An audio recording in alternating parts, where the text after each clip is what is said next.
वाहेगुरु जी का खालसा, वाहेगुरु जी की फतेह। गुरु नानक देव जी के जीवन काल से जुड़ी साखियों के लिए हमारे चैनल को सब्सक्राइब करें। चलिए अपने आज के एपिसोड को आगे बढ़ाते हैं। अपनी यात्रा करते हुए गुरु नानक देव जी एक बार संगला द्वीप में पहुंच जाते हैं। वहां जाकर गुरु नानक देव जी एक बागीचे में बैठ जाते हैं जो पूरी तरह से सूखा हुआ होता है।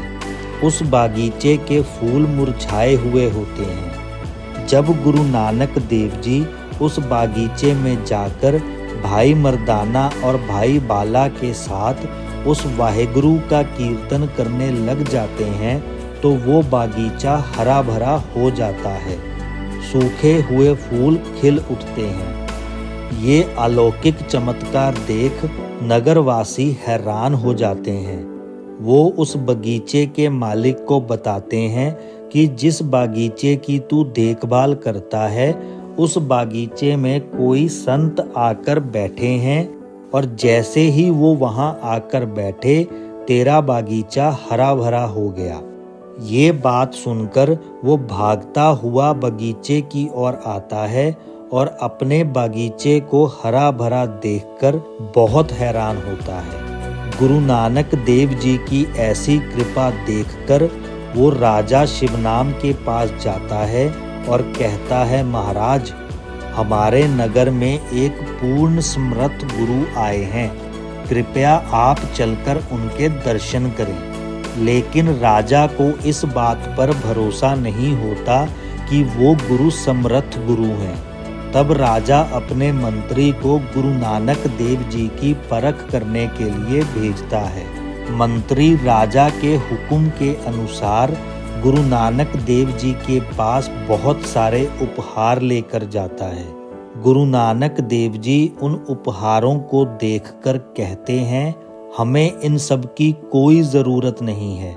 इनको देखकर कोई मूर्ख इंसान ही उस करतार को भूलेगा। हमारे ये किसी भी काम की नहीं। तुम ये वापस ले जाकर अपने राजा को दे दो। गुरु नानक देव जी की ये बात सुनकर वो मंत्री राजा के पास वापस आ जाता है और वहाँ सारी बात राजा को बताता है।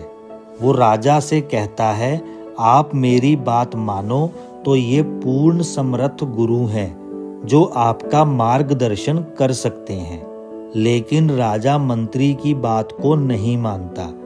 वो गुरु नानक देव जी की और परख करने के लिए विचार करता है और सोचता है कि क्यों ना मैं सुंदर स्त्रियों को उनके इर्द गिर्द भेजूं जिससे उनका ध्यान भटकाया जा सके।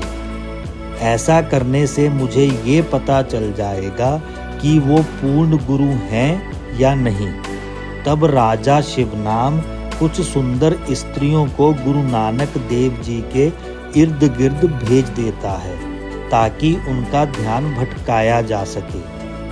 वो स्त्रियां गुरु नानक देव जी के पास आकर उनके इर्द गिर्द घूमने लग जाती हैं। लेकिन गुरु नानक देव जी उनकी तरफ बिल्कुल भी ध्यान नहीं देते। ये देख वो स्त्रियां वापस राजा के पास आती हैं और कहती हैं, आपने हमें जो हुक्म दिया था हमने वैसा ही किया, लेकिन ये जो संत हैं इन्होंने हमारी तरफ बिल्कुल भी ध्यान नहीं दिया। जब राजा उनसे ये बात सुनता है तो उसके अंदर गुरु नानक देव जी के प्रति विश्वास और भरोसा और बढ़ जाता है। लेकिन अभी भी उसको तसल्ली नहीं होती और वो गुरु नानक देव जी की एक बार फिर से परख करने की सोचता है। तब राजा शिवनाम अपने राज्य की सबसे सुंदर स्त्री को रात के समय गुरु नानक देव जी के पास भेजता है ताकि वो अपनी तसल्ली कर सके। वो स्त्री रात के समय गुरु नानक देव जी के पास जाती है और कहती है, संत जी, मैं आपके दर्शन करने आई हूँ, आप मेरी तरफ देखें। तब गुरु नानक देव जी उसको बोलते हैं, बेटी सत्य नाम का सिमरन करो, उससे तुम्हें सुख प्राप्त होगा। ये मनुष्य जन्म जो तुझे मिला है इसको सही दिशा दो।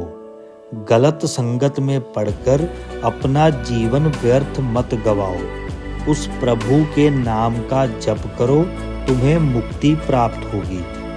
गुरु नानक देव जी ने कहा, बेटी नाम की कमाई कर, तेरे अंदर जो ये काम रूपी अग्नि है वो मिट जाएगी और तेरा जीवन सफल हो जाएगा। गुरु नानक देव जी से वचन सुनकर वो गुरु नानक देव जी के चरणों पर गिर पड़ी और रोने लग गई। गुरु नानक देव जी के चरणों पर प्रणाम करके वो वापस अपने घर चली जाती है। जब सुबह होती है तो राजा उसको अपने पास बुलाता है और उससे पूछता है कि बताओ कल रात क्या हुआ। तब वो बोलती है, महाराज आज तक जितने भी फकीर लोग मुझे देखते थे वो सब अपना जप तप भूल जाते थे, मेरी तरफ आकर्षित होकर भटक जाते थे, लेकिन जो ये संत है ये उनसे अलग हैं। इन्होंने तो मेरा जीवन सफल कर दिया, मुझे सही राह दिखाकर मेरा मार्गदर्शन किया है। महाराज आप देर ना करो, जल्दी जाओ और उनकी शरण ग्रहण करो। जैसे ही राजा उस स्त्री से ये बात सुनता है वो भागता हुआ गुरु नानक देव जी के पास जाता है और उनके चरणों पर गिरकर उनको प्रणाम करता है। वहाँ गुरु नानक देव जी उसको उस अकाल पुरख के नाम के साथ जुड़ने का उपदेश देते हैं और उस प्रभु के साथ जुड़ने को बोलते हैं। इस तरह गुरु नानक देव जी ने राजा शिवनाम के जीवन को सफल करवा दिया। अगर आपको इस वीडियो से कुछ सीखने को मिला हो तो वीडियो को लाइक और कमेंट करें। साथ ही इस वीडियो को ज़्यादा से ज़्यादा शेयर करें।